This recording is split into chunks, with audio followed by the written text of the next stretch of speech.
Hey, hey, hey. Time for another Out of This World story from rSpace. Some people hide behind lawyers during a messy divorce. Others hide behind excuses. But Sharon? Oh, Sharon went for the gold and hid behind her own child. Today on rSpace, a kid who got dragged into the front lines of his parents' war and still managed to walk away wiser than both of them put together. Wife tried turning our son against me, so he revealed her affair. Now we're building our lives without her. I'm not entirely sure why I'm writing this here. I feel like my life has been turned completely upside down, and I don't think posting my story on the internet is going to change anything, but I still feel like I need someone to talk to though. The only other person I could talk to about this is already going through a lot too. My son, Alex, 14 male, is already dealing with the weight of a discovery that a kid his age shouldn't deal with, and it's all his mom's fault. My wife, Sharon, 40 female, and I, 40 male, have always had what I thought was a good relationship. Sure, over the years, the spark died down a bit, but I never thought it was in the comfortable way. You know, with time, you both get used to each other, that you learn to love the small moments, not just the big expressions of love. I thought we'd reached this stage where silence means comfort, not distance. I didn't know she was already gone. I didn't realize anything was wrong until I noticed that Alex had started acting out. He'd always been a good kid when he was younger, even when he started getting into his teenage years. He was still the well-behaved young man I'd always known, just a little more independent. But now he was ignoring me, talking back, and showing open contempt for me. It was completely unlike him. At first, I blamed myself. I thought I might have set a bad example or done a poor job raising him. Maybe I was too strict, or I wasn't around enough. I tried everything to fix it. I tried giving him some space, and I tried talking to him more. He didn't give me a chance to connect with him. The weird thing was that he wasn't like that with his mom. He was still the same polite kid he'd always been with her. But he treated me like he didn't want me around. When I talked to some friends about it, they told me I had nothing to worry about. According to them, it was normal for children to shout at their parents or of the same sex as they grew into teenagers. They said it had to do with them seeking independence and starting to view you as competition. That was more than shutting me out, though. It felt like Alex actively hated me. Sharon didn't help much either. I asked her if Alex had said anything to her, and she told me he hadn't. She just said he was turning into a man, and it was normal for him to go through a rebellious phase. When I pointed out that he wasn't being rebellious with her, she just laughed and said that sons and mothers had a special bond. I wasn't convinced by that answer.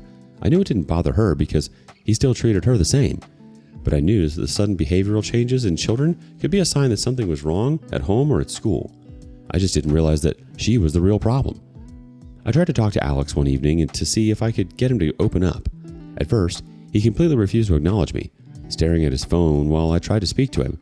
I tried to stay calm and gentle so he would open up to me, but eventually I decided to reestablish boundaries. I'm his father after all, and I still have authority in the house.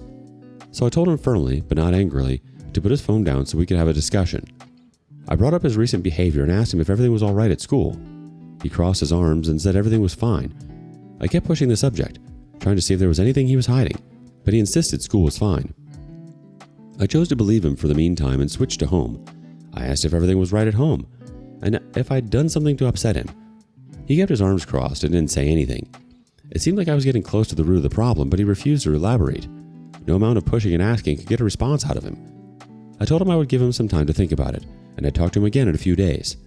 I let him know that I loved him, and he was always free to come and talk to me if he changed his mind. It took about 3 days for him to take me up on that. It was late at night, and I was in my home office doing some reading before bed. Sharon and Alex had both gone to bed early, and I was just enjoying some personal time before I went to bed too. He knocked on the door, and I was surprised to see him hovering there, awkwardly. He asked if we could talk, and I said of course. He came in and sat on the edge of the table. He couldn't meet my eyes, and he was picking at his shirt. It was pretty obvious he was nervous. He didn't speak for a while, and I didn't say anything. I just waited until he was ready. When he finally spoke, he said, "You're right, Dad.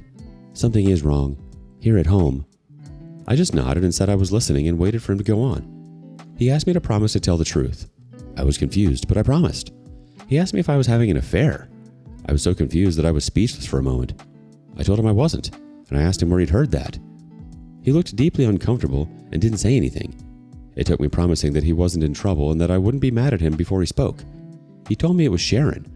I felt like I'd been slapped. His mom told him that I was having an affair. Why would she do that? I asked him if that was why he'd been shutting me out recently, and he nodded. Then he told me that wasn't all she had said. He recited a list of horrible things his mother had said about me. There were too many of them to mention, but they mostly amounted to me being neglectful of the two of them, and supposedly mistreating her when Alex wasn't around. Alex had trusted his mom and didn't question what she said. I didn't blame him, though. This wasn't his fault. He was just a kid. Sharon was the one who had taken advantage of his trust in her to feed him lies and turn him against me. I was quiet for a moment while I was trying to absorb everything, and he asked if I was mad at him. I assured him that I wasn't. I couldn't blame him for trusting his mom. He told me there was more. He had to take a few deep breaths, and then he said his mom was the one who was actually cheating. Another bombshell. I asked how he knew, and he told me that he'd been suspecting it for a while. He said he first got suspicious when she started laying it on too thick when she was talking about my supposed infidelity, that it started to feel like she was trying to convince him. Then, a few days before, he'd seen a notification on her phone that seemed odd. She'd snatched up her phone immediately, and he pretended he didn't see anything. The next day, he told her that he needed to install a security update on her phone, and she believed him. He used that opportunity to look for the person who had sent the notification he'd seen the other day. He told me he felt really bad about lying to her like that, but he was confused and didn't know who to believe anymore. I said I was sorry he had to go through that. I really was. He was just a kid, really, and I knew he wasn't the type to lie and go behind people's backs. I was pissed at Sharon for what she'd put him through. He told me that he'd found flirty messages between them. He stopped talking and pulled out his phone. He'd taken photos of her screen to capture the messages. I went through the pictures while we both sat in silence.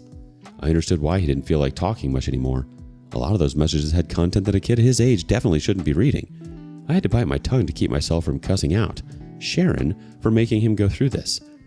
She definitely deserved it, but I had to think of Alex.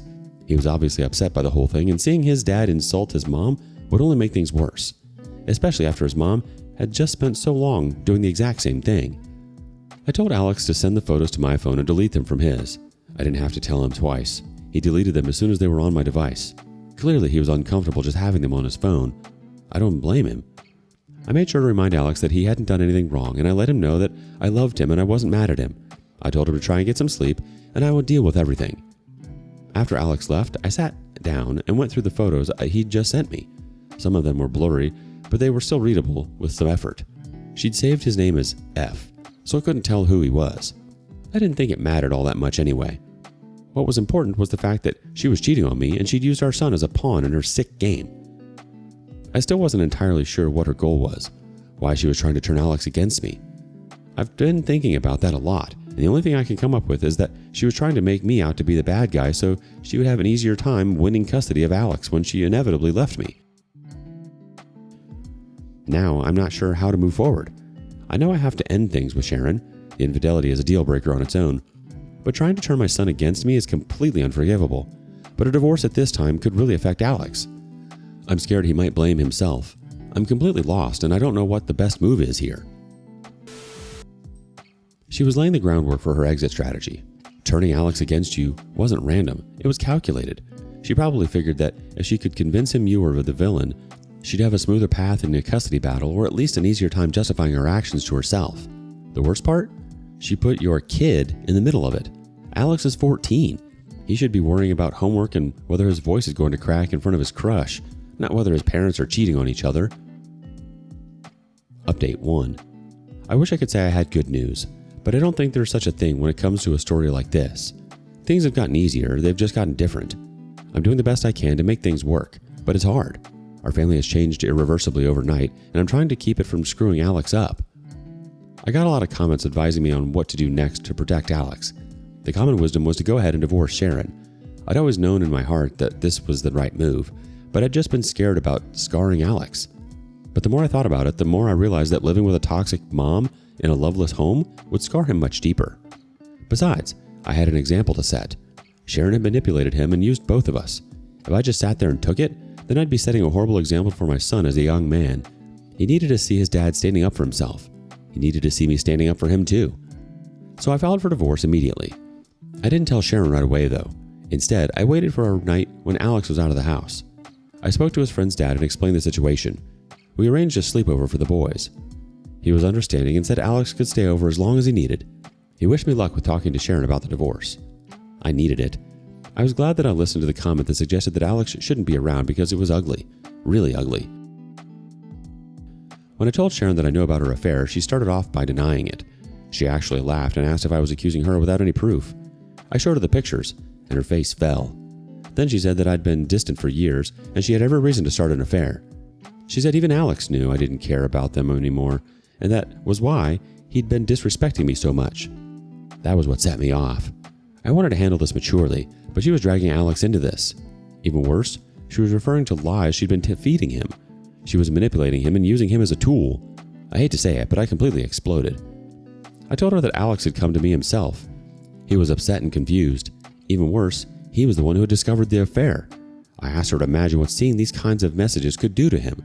She just passed the blame again and said that he had no business going through her phone. I called her pathetic for choosing to blame her 14-year-old son instead of taking responsibility for her actions. She couldn't undo what she'd done already, but she could at least stop dragging Alex back into her own mess. She tried deflecting again, saying that I was the one who was turning Alex against her, and that was why he'd gone through her phone. She was convincing. She even started to fake tears, wailing about how she gave so much for this family, and we both turned against her. I'd never seen her like this. I knew she'd been lying to Alex to alienate him from me, but it was incredible to see her lies in person. I didn't recognize this person. I just let her wear herself out with the crying and accusations. When she realized that I wasn't falling for it, she stopped the act. When she stopped, I told her that I was filing for divorce. She didn't apologize or beg me to reconsider. She just started a long rant about how neither of us loved her, and we were both abandoning her. I didn't know if she actually believed what she said, or if it was just an act to make me feel guilty. I just turned around and left her with her dramatics. When I picked up Alex from his sleepover the next morning, I parked the car and explained that his mom and I were getting a divorce. He took the news pretty well. He just nodded, like he was expecting that to happen. When I was through explaining, I asked him if he had any questions or if he had anything to say. He asked me if we were getting divorced because of him. I assured him that it wasn't his fault in any way. He nodded again and asked if he would have to live with her. I told him that would end up being up to the courts, but I would fight for him to live with me if that's what he wanted. He didn't think for a moment because he said he wanted to stay with me. When things got hard through the coming months because of the divorce, I would just remember that moment to remind me who I was fighting for. And things got really hard. I'm sure no one actually hopes to get divorced one day, but I've sometimes thought about how I'd handle it if the day ever came. These things cross your mind sometimes, especially when you're witnessed a friend or two go through a messy divorce. I always assumed I'd be able to be an adult about it and settle things amicably, even work out a decent co-parenting arrangement with my wife. Of course, I was assuming that my wife would be ready to act like a mature adult herself. She didn't. Sharon made the divorce process a pain for all of us. She fought me on every step of the process, sometimes being difficult just for the sake of being difficult. She dragged her feet when it came to signing the papers, and at one point threatened to leave the house and take Alex with her. All of this was difficult for him to deal with, and my main priority was winning custody so I could get him away from her. So I did everything the right way. I documented everything, and I asked Alex to document everything too. Every text and jab she made, anytime she made him feel uncomfortable in his own home. For a while, I felt guilty, like I truly was recruiting him to spy on his mom. But this was different from what she'd done. Even Alex knew that his mom was suddenly become unreasonable, and he didn't want to live with her anymore. It was heartbreaking that things had come to this, but it was up to the two of us to fight to protect him. In court, Sharon was the perfect victim. She cried and told her stories about how I neglected her and her own son, and turned him against her. It was actually scary to see. All I could think of was how much she must have really hated me for her to turn against me like this. First to our son in private, and now in court. It hurt to see someone I once loved tell these lies about me, but I kept firm and only presented the truth. When it was time for the custody evaluation, Alex told the whole truth. I encouraged him to. He spoke about how his mom had been a kind woman before, and she started telling him different stories about me, how they'd started off small and grown bigger and bigger until he was convinced that I was neglectful towards both of them.